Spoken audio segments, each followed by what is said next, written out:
గత వారం రోజులుగా కురుస్తున్న మంచు వల్ల ఉద్యాన పంటలు దెబ్బతినే అవకాశం లేదని శ్రీకాకుళం జిల్లా ఉద్యానవన శాఖ అధికారి రత్నాల వెంకటవర ప్రసాద్ చెప్పారు.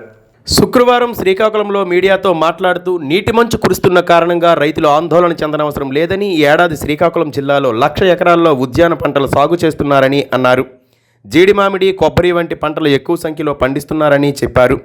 జీడి మామిడి దిగుబడులు ఈ ఏడాది కొంతవరకు తగ్గుతాయని, పరిస్థితులు అనుకూలంగా లేని కారణంగా దిగుబడులు గణనీయంగా తగ్గవచ్చని అన్నారు. ఉద్యాన పంటలు సాగు చేసే రైతులకు చీడపీడలు రాకుండా ముందస్తుగా కాపాడుకునేందుకు మోనోక్రోటోఫాస్ స్ప్రేయింగ్ మందు సరఫరా చేస్తున్నామని, రైతులు ఈ సదవకాశాన్ని వినియోగించుకొని చీడ పురుగుల నుండి రక్షణ పొందాలని విజ్ఞప్తి చేశారు.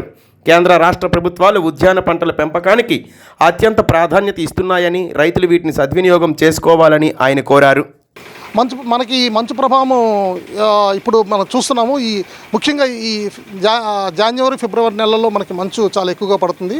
ఏదైతే మనకి ఇప్పుడు మంచు పడుతుందో అది నీటి బొట్టులా పడుతుంది. కాబట్టి దానివల్ల మనకి పెద్ద డ్యామేజ్ లేదు. మనకి ఇప్పుడు మనందరికీ తెలుసు, మనకి చిగురు వచ్చే టైంకి సుమారు 100% జీడిలో చిగురు వచ్చేసింది. మొగ్గు మాత్రం 80% వరకు మొగ్గు ఉంది, ఒక 20% మాత్రమే పోతుంది. సో మనకి ఏదైనా డ్యామేజ్ అంటూ జరిగితే 20% పూత మీద జరుగుతుంది, మిగతా 80% మనకి సేఫ్, మనకు వచ్చేస్తుంది, నో ప్రాబ్లం అండి.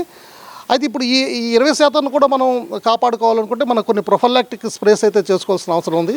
ప్రొఫైలాక్టిక్ స్ప్రే ముందస్తు జాగ్రత్తలు అనమాట. అందులో ముఖ్యంగా మనకి ఈ మన మోనోక్రోటోఫాస్, అదేవిధంగా దాంతో అది కానీ లేకపోతే మోనోక్రోటోఫాస్ అయితే సుమారు ఒక 1.6 ml 1 లీటర్ నీటిలో కలుపుకోవాలి. అదే క్లోరోఫైరిఫాస్ కానీ అయితే 2 మిల్లీలీటర్లు స్ప్రే చేసుకోవాలి.